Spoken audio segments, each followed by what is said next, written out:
नमस्कार मित्रमैत्रिणींनो, कल्पना रेसिपी मराठीमध्ये तुमचे सर्वांचे खूप स्वागत आहे। आज आपण सकाळच्या नाश्त्यासाठी गरमागरम बटाटा पराठा बनवतोय। तर बघा, पराठा बनवण्याकरता मी गव्हाचं पीठ घेतलंय पराठीत। तुम्हाला किती पराठे बनवायचे त्यानुसार पीठ घ्यायचं आहे। तर मी एक 10 ते 12 पराठे बनवणार आहे। तर यामध्ये मी ओवा घातलाय, एक छोटा चमचा, चवीनुसार मीठ घालूया। ओवा आणि मीठ व्यवस्थित पिठामध्ये मिक्स करून घेऊया कोरड्यामध्ये आणि मग थोडं थोडं पाणी घालून आपण कणिक मळून घेणार आहोत। यामध्ये मी तेल तूप काही नाही घातलेलं, तर घट्ट कणिक मळून घ्यायचं आहे।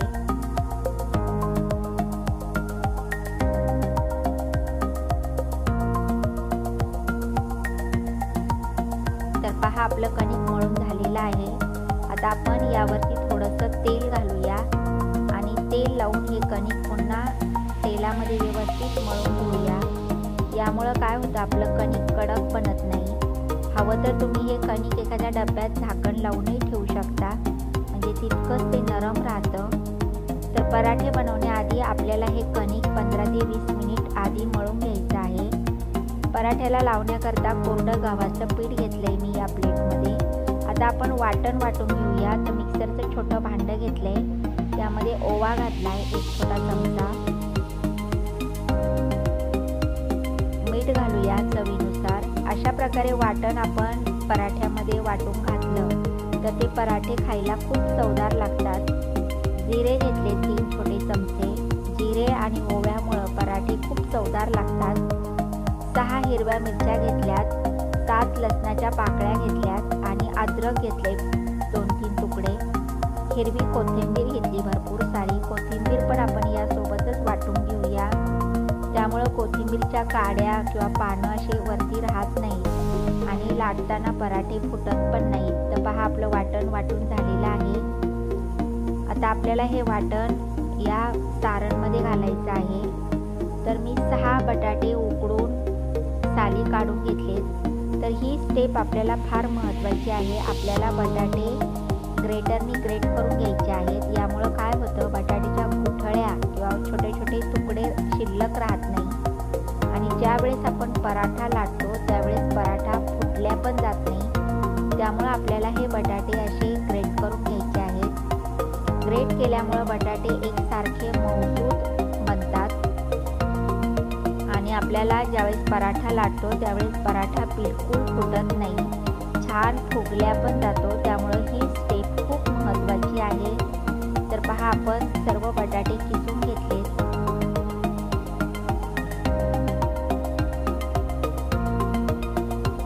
आता आपल्याला यामध्ये हळद घालायची आहे, एक छोटा चमचा। मिक्सरला वाटलेलं वाटण पण घालूया। तर पहा, कोथिंबीरीमुळं आपल्या या पराठ्याच्या सारणाला खूप छान कलर येतो। व्यवस्थित त्याला मिक्स करून घेऊया।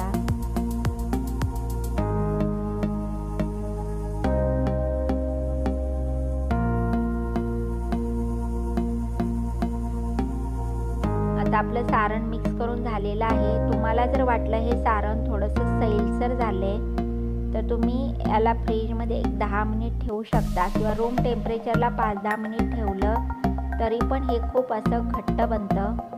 आता आपण पराठे बनवायला सुरुवात करूया। तर आपलं कणिक पण छान मुरलेलं आहे। आता आपण याचा उंडा करून घेणार आहोत। तर त्याआधी हे कणिक आपण हलकंसं सॉफ्ट करून घेऊया।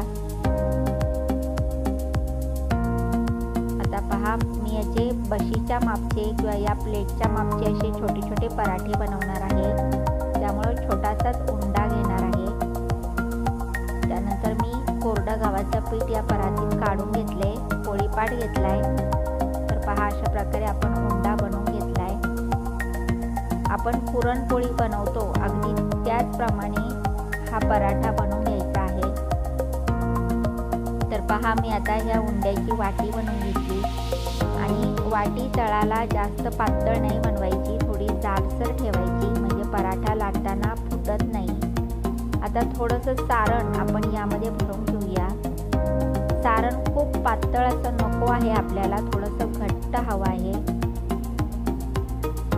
आता बघा, सेम पुरणपोळीप्रमाणेच याला बंद करून घ्यायचं आहे। तर कणिकच्या ज्या साईडच्या कडा आहेत त्या मी वरती घेतल्या, त्यांना जुळवून घेऊया। आणि हवं तर हे पीठ जास्तीचं तुम्ही काढूनही टाकू शकता, परंतु मी याच ठिकाणी दाबून घेतले।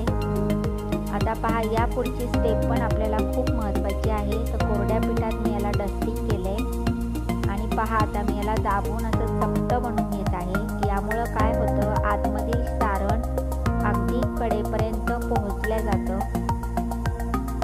आता पहा, कोरडं पीठ टाकलेलं आहे आणि एकदम हलक्या हाताने आपण पराठा लाटून घेऊया। लाटणं बिलकुल प्रेस नाही करायचं, नाहीतर पराठा आपला फुटल्या जातो। आणि सुरुवातीला काठावरती लाटायचं आहे, काठ आपल्याला एकदम पातळ लाटून घ्यायचे आहेत।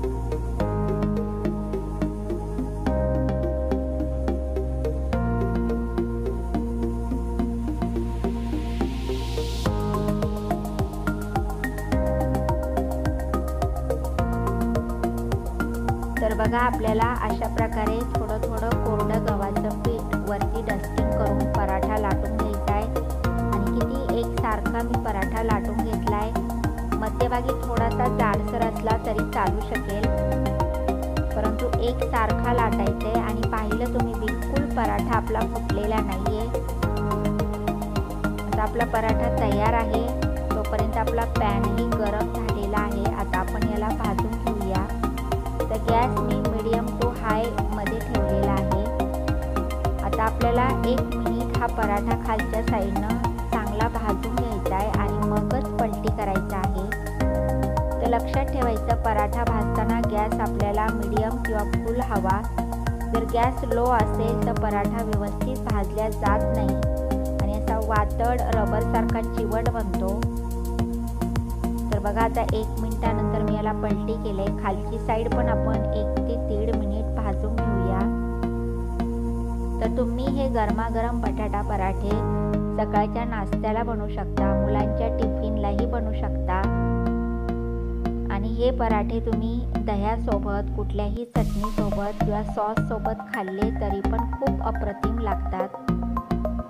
तर आपल्याला हा पराठा छान खरपूस भाजून घ्यायचा आहे। हातानं मी काठाला याला फिरून घेत आहे, त्यामुळं पराठा व्यवस्थित भाजला जातो। आता आपण याला साजूक तूप लावूया। तर तुम्ही तूप, तेल, बटर काहीही लावू शकता। आता आपण याला पलटी करूया। तर पहा, आपला पराठा किती टम बलून सारखा गच्च फुगलेला आहे आणि किती मऊ लुसलुशीत झालाय। वरच्या साईडनं पण थोडंसं तेल लावूया। साजूक तूप जर लावलं पराठ्याला तर खूप चविष्ट लागतात पराठे, किंवा तुम्ही बटर पण लावू शकता, खूप टेस्टी लागतात। तर पहा, आपला गरमागरम पराठा तयार आहे आणि चांगला गोल्डन कलर येईपर्यंत याला भाजून घ्यायचा आहे, तरच तो चविष्ट लागतो खायला। तुम्हाला ही रेसिपी आवडली असेल तर नेहमीप्रमाणे रेसिपीला लाईक करा, खूप खूप शेअर करा। चॅनेलला सबस्क्राईब केलं नसेल